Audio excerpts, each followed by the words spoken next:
Un placer recibir a Sergio Maldonado, experto en privacidad, empresario, un montón de cosas, ¿no? Ahora estás en Privacy Cloud como fundador de la empresa. Eso es. Y además CEO de la misma, ¿no?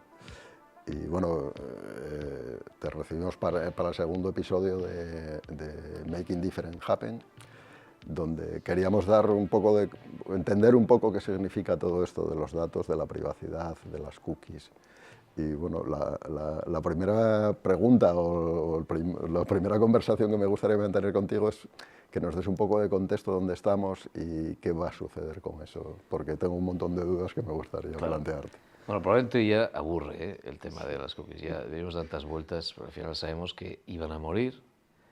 Ha sido pospuesto esto ya 3 veces o 4. Y la última es que la desaparición anunciada de cookies este año 2024 se ha vuelto a posponer porque la Autoridad de la Competencia británica considera que no hay suficientes garantías de que Google no va a aprovechar la desaparición de las cookies para tomar el control de una mayor parte del pastel publicitario. Es decir, ahora tenemos un mercado... Esto es complejo, ¿eh? Al final esto luego lo cortáis. El tema es que, claro, tenemos un mercado abierto publicitario, programático, donde tienes a anunciantes, un montón de anunciantes que buscan audiencia en función de intereses, en función de perfiles, en función de comportamiento, ¿no? Publicidad conductual, comportamental, como lo quieras llamar. Tienes a medios y tienes inventario publicitario en esos medios, y en ese mercado abierto no hay una relación directa entre la audiencia, el medio, el anunciante, como podía pasar en tiempos pretéritos, ¿sabes? Con los periódicos, donde tu audiencia automáticamente sabes cuál es y la vendes a tus anunciantes. En el mercado abierto se postula todo el inventario que tú tienes si tú eres el medio, el publisher, lo ofreces a este mercado y tiene que haber una forma de asignar el espacio a quien más puje por ese espacio porque le interesa más la audiencia que visita ese espacio. Por tanto, no se puja tanto por el contexto, aunque ya lo hay también, de aquello que se consume, a lo que se dedica la atención de la audiencia, sino tanto por la audiencia en sí misma, ¿verdad? Por el perfil de la audiencia. Entonces, claro, esto venía todo ello sustentado, los cimientos de ello es una forma de saber que tú, a medida que paseas por Internet y por diferentes contenidos, vas perfilándote, vas exponiendo o declarando unos intereses, ¿no? Y un perfil y un comportamiento, y eso hace que cuando llegues a un sitio se sepa algo de ti, o lo suficiente, como para que justifique la puja por parte de un anunciante que te busca. Por ejemplo, quieres comprar unas zapatillas deportivas, entonces se sabe que has estado viendo cosas de deportes o buscando para comprar, y parece que es una audiencia que podría interesarle aquello que anuncian. Bueno, cookies de tercera, por tanto, hacen que todos estos anunciantes y todos estos medios compartan esta información sobre la audiencia porque en tu dispositivo se anida el identificador único que hace que tú seas el mismo en todos los medios. Y por tanto que el perfil se va enriqueciendo alrededor de esa misma cookie. Pero a su vez, lo que está pasando es que cada anunciante quiere crear su propio perfil de ti, cada medio crea su propio perfil, y en ese ecosistema abierto nadie tiene suficiente músculo como para ofrecer una audiencia de suficiente volumen a un anunciante cuando empieza a pujar. Es decir, que un medio tiene que empezar a aliarse con ese mercado, con esa especie de ecosistema, como se llama, digital, para que entre todos se pueda sumar suficiente audiencia. Eso se llama el mercado abierto, ¿no? Así mal descrito, el open market, y rápido. Y tiene muchas piezas que no aburro con ellas. Entonces, claro, y que probablemente veréis en otros episodios y gente experta justo en todo ese engranaje y fontanería. Entonces, ¿qué pasa? Que Google tiene aquí un dilema, porque por un lado alimenta, es la plataforma número 1 en el lado del publisher, en el lado del suministro, el supply side, donde Google, a base de comprar diferentes tecnológicas, por ejemplo, compraron DoubleClick ya hace mucho tiempo, ¿no? Y DoubleClick pues, es una empresa que ahora dentro de Google se ha convertido en líder, ya era muy fuerte, en muchas áreas de esa fontanería. Como digo, en el caso de publishers, son el número 1 con diferencia, nos tiene un 90% del mercado. Pero a la vez Google compite con ese mercado abierto porque el mercado cerrado es mayoritariamente suyo. El mercado cerrado es Google, Meta, Amazon, etcétera, ¿no? Es decir, que si yo no me gasto el dinero en la prensa digital, por ejemplo, en ese mercado abierto, me lo voy a gastar en Google Search, en la búsqueda de Google o en YouTube. Y Google tiene eso también. Es decir, que si se muere el mercado abierto, Google gana, porque el dinero va a migrar o va a emigrar al mercado cerrado. Y ahí gana también. Entonces, lo que dice la Autoridad de la Competencia Británica, que es la que ha impedido el final de las cookies, es tú no puedes matar las cookies y ganar al hacerlo. Y hacer que esto sea todavía más un oligopolio aún más peligroso. Y entonces lo que pasó es que todos los medios, obviamente, la IAB, ya me callo, toda esta gente fueron empujando a la Autoridad de la Competencia para decirles, si esto sucede y matan las cookies de tercera en el navegador que queda con ellas, que es Chrome, todo el mercado se cae a plomo y gana Google. Google lo que aduce es que ya lo hizo Apple en Safari, ya las mataron las de tercera, y que ya lo ha hecho Firefox, y ya lo ha hecho Brave. Entonces, ¿por qué no les dejan a ellos ser, ¿no?, defender la privacidad, entre comillas, de la audiencia con algo que es mucho más seguro? Y la respuesta es porque hay un conflicto entre esa privacidad y la competencia. Ajá. Escuchándote hay varias preguntas que me resuenan en la cabeza, ¿no? Una, la importancia de la audiencia que le estás dando a la audiencia, ¿no? De alguna manera los publishers o las marcas que se quieren anunciar y tal, en sí mismas no crean emociones, ¿no? Necesitan de alguna manera buscar aditamentos para tener esa emoción, ¿verdad? De ahí un poco la importancia que siempre decimos que la música tiene en este mundo, ¿no? Donde hay una audiencia muy definida en función de un determinado tipo de música, en función de un artista determinado. Entonces, las marcas se sienten muy seducidas por todo lo que tiene que ver ese mundo. Sin embargo, la sensación que percibe uno es que la música no se ha dado cuenta, o la industria de la música todavía, o alguna parte al menos, no se ha dado cuenta de ese potencial que tiene desde un punto de vista del rendimiento económico, ¿no? Quizá las tiqueteras que están usando los datos de todos esos artistas sí lo estén haciendo, pero el propio artista no lo está haciendo.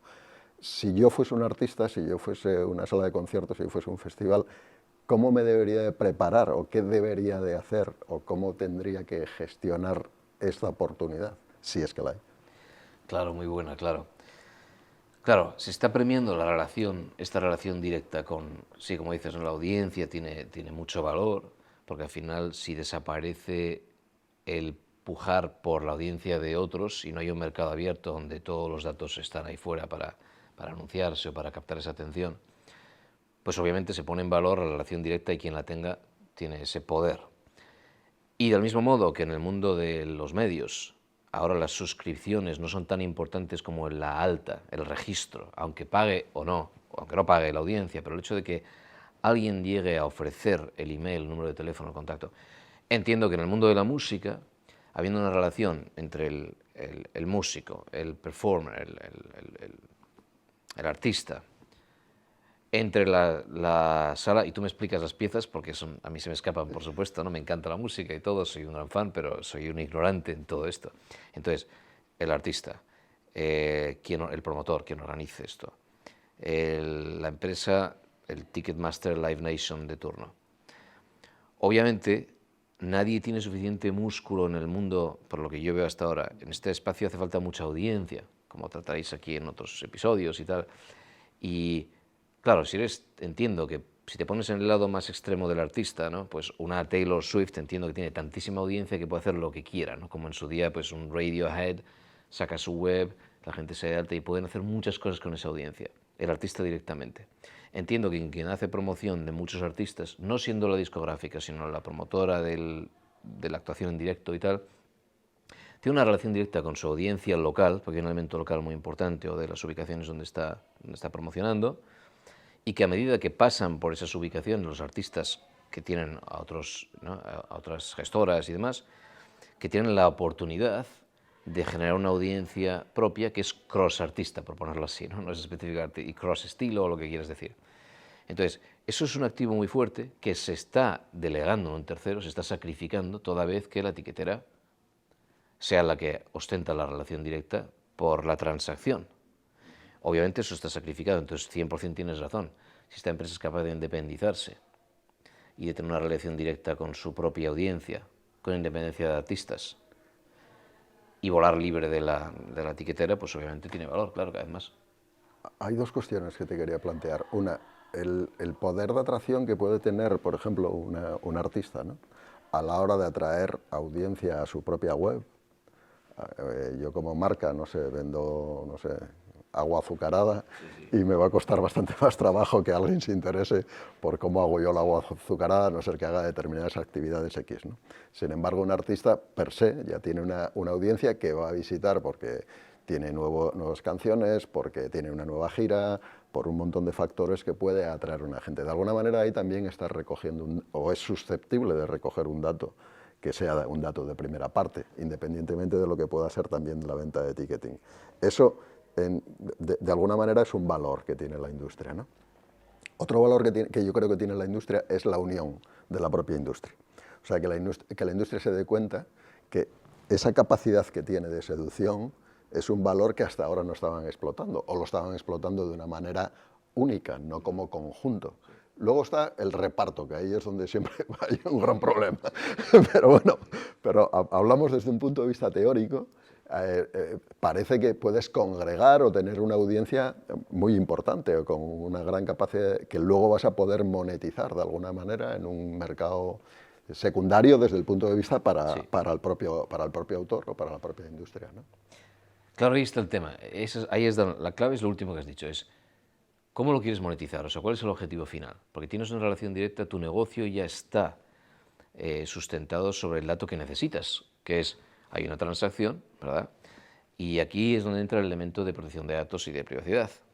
Porque en la privacidad, o realmente más en la tradición legal más española, protección de datos, ¿verdad? Realmente busca un equilibrio entre el interés, derechos fundamentales, futuras opciones, futuras libertades de la persona, e incluso muy asociado a derechos de la personalidad en el origen, y el interés económico, ¿verdad?, de ese tratamiento de datos. Claro, tú ya tienes hasta ahora un propósito muy claro, muy identificado para el tratamiento de datos en estas relaciones, muy limpio, y es, yo te estoy vendiendo una entrada, y lo que siempre se ha considerado un uso adyacente y por tanto casi derivado y por tanto muy permitido de esa relación es que tú puedes promocionarme otros conciertos a futuro porque yo he comprado uno ahora. Esto está muy extendido, es como en comercio electrónico, ¿verdad? La venta de productos muy similares una vez que yo soy cliente. Entonces, esto ya está.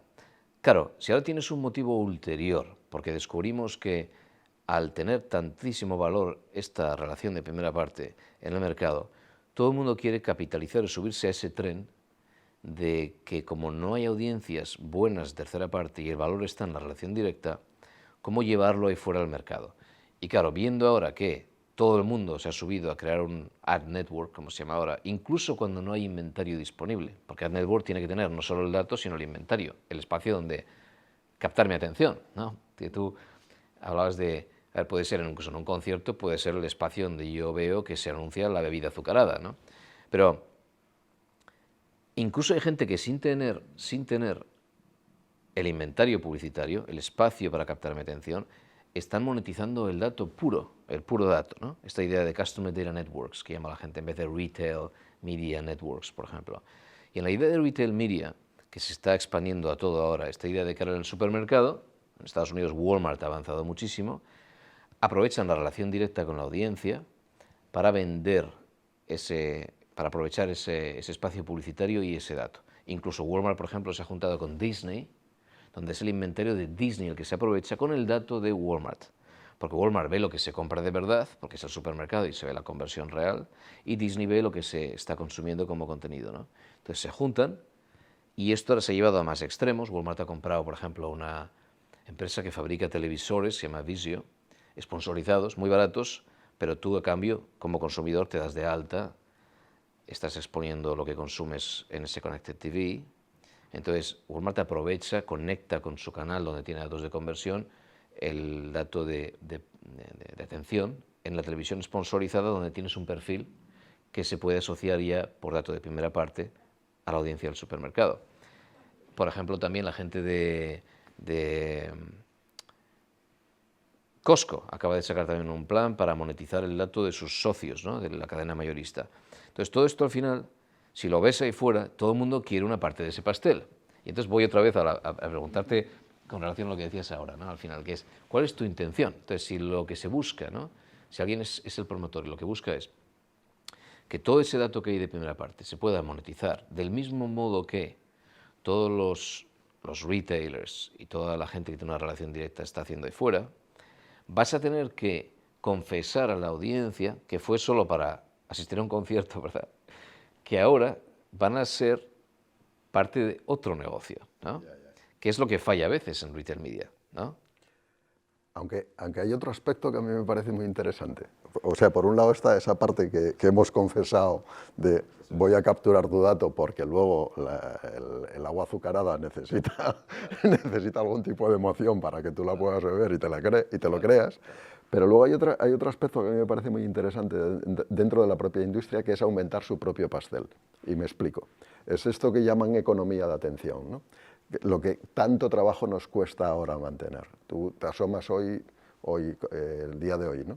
Hoy tenemos el preolímpico de baloncesto, tenemos la Eurocopa de fútbol, empieza hoy el preolímpico, tenemos el Tour de Francia, tenemos la serie de Netflix que estás viendo, tenemos un montón de libros que te has apuntado por leer y un montón en tu navegador, un montón de pestañas que has abierto que jamás leeremos. Y además hay un concierto de música que se celebra hoy aquí en Gijón y que me gustaría ir. De alguna manera, la industria de la música, en este caso en el que estoy hablando, podría jugar a incrementar su audiencia, a tener esa capacidad de vender más música, de hacer que su pastel sea mayor. De ahí de la importancia de que también tiene, a mi criterio, el cómo tratar esos datos de primera parte y cómo generar un ecosistema que surja y que haga que sea más atractivo para que la gente esté más pendiente de lo que tú estás vendiendo, que no es otra cosa que música, emociones, etcétera, ¿no? Vale, eso es muy legítimo, claro. Al final no estás hablando de coger el dato de audiencia de los conciertos y aprovecharlo para vendérselo a un data broker para que enriquezca audiencias en un espacio externo no relacionado. En este caso la cosa es bastante clara, ¿no? Yo estoy asistiendo a conciertos, me gusta la música en directo, por tanto, incluso yo como participante de ello, siendo yo el first party data en este caso, no estando en esa base de datos, no me importa, porque es que me estás empujando a algo que claramente estoy declarando como algo que me interesa. Entonces, el aprovechamiento en este caso sería más cómo lo puedo llevar para juntar fuerzas, ¿no?, aunar fuerzas con otros otros actores en esta industria, para levantarnos unos a otros, porque cada uno tiene muy poco músculo en cuanto a esa audiencia, y entonces queremos compartirlo. En ese caso se abre otro melón, que es este melón de second party data, ¿verdad?, o incluso llegar a third party, ¿no?, que es la idea de que nos juntamos varios y vamos a unar bases de datos, y realmente yo la relación la tengo con un promotor, no con todos. Entonces, aunque sí que me gusta esto, al entrar otro, lo que se llama responsable del tratamiento en el mundo RGPD, GDPR, ¿no?, al entrar otro tiene que haber una forma de legitimar ese recabado de datos, esa transferencia del dato personal de una audiencia a otro. Entonces, tienes que buscar la manera de legitimarlo. Tienes que tener una base legal, yo tengo que ser informado de esa base legal, de mis derechos, una vez que lo ha recibido el tercero, etc. Entonces te metes en otro pequeño jardín. Estos días se está intentando resolver con estos acuerdos de segunda parte, que son parte, por ejemplo, de cuando hablamos de data clean rooms, de que la gente combina audiencias de una forma limitada, no está exponiéndose a ese mercado abierto ahí fuera, a no se sabe quién, sino que sí se sabe quién, han firmado los que están participando, e incluso se aplican medidas de pseudonimización o se eliminan identificadores para que haya menos riesgo, pero al final la idea es la misma, es que podamos juntar audiencias para que tú puedas acercarte a los míos y yo me acerque a los tuyos si los dos fuéramos promotores, por ejemplo. No sé si esta es la palabra, que no sé la palabra es esa. Perfecto. Pero hay una cosa que yo siempre tengo la percepción cuando escucho hablar de estos temas, ¿no?, y es que siempre ganan los mismos. cuando digo que siempre ganan los mismos, me refiero a que el desarrollo de todo este tipo de infraestructuras que tú estás comentando, esto hacen que los pequeños se queden aparte y siempre dependan de terceros para llegar al mercado. Que siempre estemos como metidos en un jardín donde nosotros realmente somos los que cultivamos, pero luego los que recogen el fruto son otros, ¿no? Que son los que realmente te ponen eso. Yo no sé si en algún momento va a haber la posibilidad de que realmente el jardín, o sea, lo recoja el fruto quien cultiva el jardín. Que muchas veces, sobre todo en el mundo artístico, ¿no? Parece, el otro día leía un dato que solo el 3% de los músicos en España se sienten recompensados económicamente, que publicaba AIE. Un dato demoledor, desde el punto de vista de que estás poniendo un montón de esfuerzo, que estás recabando a un montón de gente, el interés de un montón de gente, y parece que todo ese trabajo que tú estás haciendo, ya no solo los artistas, sino toda la industria, parece que nunca llega a la propia industria, sino que son terceros los que se aprovechan de ella. Buah, claro, es que aquí el tema es... Esto me parece súper interesante, porque aquí la clave está... Esto se parece a todo lo que ha pasado. Allí donde ha habido agregación, abstracción, cuellos de botella de la demanda, ¿no? Es decir, aquí lo que ha pasado es... Esto, justo estaba leyendo ayer un artículo, que esto me lo está recordando, que no tenga nada que ver, que es esta idea del capitalismo productivo contra el capitalismo financiero, ¿no? De buscar eficiencias donde hasta ahora lo que hacíamos a nivel productivo, donde estás muy cerca de lo que se produce, por ejemplo, del músico, en el caso del output artístico, músico, etc. Claro, en ese contexto hay una audiencia que está alrededor, en un ámbito, imagínate, local, o por ejemplo lo que en su día teníamos en el mundo de la radio con los 40 principales, que ya agregaba bastante, ya determinaba quiénes eran, ¿no?, los que iban a estar en los 40, ¿no? Y entonces eso determinaba también qué se va a comprar, etcétera, ¿no? Pero la audiencia está volcada en que en el coche todo el mundo escuchaba los 40 principales, o lo que fuera el equivalente, ¿no? Entonces entiendo que cada medida el agregado ahora va sucediendo en Spotify, en donde sea. Porque si la atención está volcada en un solo sitio, ¿cómo va a ser el discovery, ¿no? El descubrimiento de nuevos artistas? Es imposible, porque tu atención, precisamente, entre todas las pestañas de navegador y todo lo que quieres escuchar, ¿cómo descubro yo nuevos artistas? Pues el agregador, que tiene un interés que ya ha pasado por el tamiz de la optimización financiera hasta el extremo, porque si no, no existiría, por muchas cosas que tú ya conoces mejor que yo, ¿no? De cómo funciona todo, cómo se pagan las discográficas, etcétera, el hecho de que sea posible que esté un modelo así, lo que hace es que ahora la única forma de monetizarlo y de que a la larga gane dinero es que esa maximización o esa, vamos a decir, capitalización, sin más, de mi atención, se aproveche empujándome a mí aquello que puedo escuchar a continuación, que es aquello que deje más margen. Es decir, que podría haber ahora nuevos artistas en SoundCloud, por ejemplo, o en Spotify, que yo descubro, pero ya no voy a descubrir de la forma que descubría antes. Entonces, ¿a dónde voy con esto?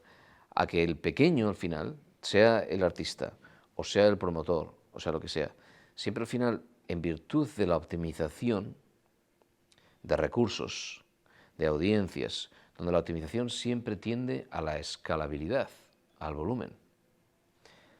Y todo aquello que se hace a gran volumen, como nos ha pasado, ¿no?, con las grandes plataformas ahora, como pasó con Live Nation, a menos que le metan la mano, como le han metido a Live Nation, por fin, ¿no?, a nivel de autoridad de la competencia, todo tiende a agregarse. Entonces, yo entiendo que el pequeño va sacrificando, igual que lo que leí ayer era acerca de esto, ¿no?, de las pequeñas empresas, como ya el pequeño fabricante en Italia, hablan de fabricantes en Italia, cómo fue perdiendo y perdiendo en favor de la optimización financiera, ¿no? Y como aquello que se hacía antes en un pueblo donde la gente compraba los calcetines de ese sitio, igual que el vinagre viene de Módena y todo lo que podamos conocer. Claro, si se va optimizando, al final pasa que todo se agrega y entonces el pequeño obviamente es un engranaje más donde todo el riesgo se está basculando hacia el que es pequeño, y incluso el valor de lo grande se está diluyendo por la optimización financiera en el mercado que apuesta por ello, ¿no? Total, que no te he respondido. Bueno, pero es hemos especulado y tal. Para finalizar, porque Sí. podríamos estar hablando un montón de sí. tiempo. Además, a mí me encantaría, porque descubriríamos otras visiones que uno no tiene, lógicamente. Hay un tema que muchas veces comentamos, ¿no?, y es que a mí me tiene fascinado dentro de la industria de la música, ¿no? Y me gustaría saber tu opinión al respecto. Es cuando empieza un artista novel, un artista pequeño, un artista que no tiene mucha repercusión, a mí siempre me ha llamado la atención que nunca tienen una huella dentro de Internet, ¿verdad? Siempre se lo acaban soltando a una plataforma externa, donde está el nombre de la plataforma y luego el nombre del artista, donde suben ahí los contenidos. Pasó con MySpace, que ahora no está, y el resto todos los conocemos. Y de alguna manera yo la sensación que tengo es que son esas plataformas las que monetizan el trabajo de un montón de pequeños, ¿verdad? Yo siempre que tengo la oportunidad de hablar con cualquiera de tal, yo siempre le digo, mete dentro de tu URL, mete lo que quieras, pero mete algo y dirige a la gente a tu URL, porque algún día igual te convertirás en otra cosa. Y tienes que acostumbrar a la gente a ir de esos espacios acotados a tu espacio, donde tú vas a poder generar una audiencia. Yo no sé si tienes esa misma visión, 100%. ¿Crees que es interesante el que sea así? 100%, claro que sí, por supuesto, la relación directa. Sí. Y sobre todo con el tema del dato, ¿no? Que me parece absolutamente relevante, ¿no? El que todo esté sucediendo dentro de tu ecosistema y no en el ecosistema de un tercero, ¿no? Sí, es muy buena. Yo veo que los artistas empiezan a despertarse ahí, ¿verdad? A que todo el mundo tiene lo malo es que lo hacen en plataforma, ¿no? Porque es tan complicado que tu web esté mantenida con tu recabado de datos. Encima lo ponemos más complicado con la regulación, porque la cara oscura de la protección de datos es que lo hace complejo y que al final alguien que tiene el músculo lo puede abordar, pero alguien muy pequeño a veces no se atreve por miedo a una multa, ¿no? Entonces a lo mejor lo delegas en un Instagram y el artista lo que hace es que se dedica a alimentar, a regar su planta de Instagram y estás dándole todo a Facebook, a Meta. Pero eso está pasando, claro, el artista está dándole mucho a Instagram, a TikTok, crean un perfil, por lo tanto es una audiencia propia, tienen una cota de poder propia ya porque están empujando esto. Yo veo que la gente sí que tiene sus pequeños grupos de seguidores, ¿no? El típico grupo, el típico artista, pues ya su padre te empuja y te promueve que estés en un grupo para que te comuniquen cuándo van a llegar al siguiente concierto. Entonces, por supuesto que tiene mucho valor. La cuestión es cómo de independiente es el artista, ahora que incluso a la hora de llegar a captar esa audiencia, la gente depende de Instagram, que es otra dictadura. Correcto. Sí, sí, es algo que me tiene fascinado. Bueno, yo espero que las asociaciones, organizaciones del sector instruyan a los componentes del sector, porque el gran componente es ese, el gran componente es lo de siempre, ¿no? Siempre estamos pendientes de ayudas y no pendientes de generar infraestructuras para que las personas se puedan desarrollar. Me explico, o sea, me invento una SGAE o alguien así donde realmente tal, entiendo que tú tendrías que darle la normativa hecha y derecha a todos tus socios para que sepan cómo tienen que actuar, que igual lo hacen, que no lo sé, pero me extraña porque al menos no llega, ¿no? Asociaciones de todo tipo en el cual esos ejemplos tan complejos que estás comentando a la hora de ¿cómo se dice? La ley que hay que cumplir, todas las protecciones que tienes que tener, ese tipo de cosas, cómo no, de alguna manera se dan porque al final es la misma actividad para todos, ¿no? Sí, sí, es todo tan complejo. Y pensaba, estos días con el tema de AI, efectivamente, ¿qué sabe un artista? A la hora de lo que haces, lo firmas todo. Si lo que quieres es que te compren, que te expongan y ya has delegado tus derechos. Ahora vale, lo defiende la discográfica, pero es la discográfica la que tiene los derechos. Al final, ahora la discográfica hará un acuerdo con las empresas de inteligencia artificial generativa que escupen música idéntica que la que produce un artista, pero no deja de ser el intermediario el que negocia y el que probablemente termine llegando a un acuerdo y ganando ese dinero. Ni siquiera el artista está en posición de entender hasta dónde llegan sus derechos. Entonces entiendo que, claro, hacerlo más fácil, pero claro, cuando está empezando... En fin, ¿qué te voy a contar? Bueno, es complicado. Pues muchas gracias, Sergio, y un placer, un placer hablar contigo. Gracias por invitarme, gracias. Sí, sí.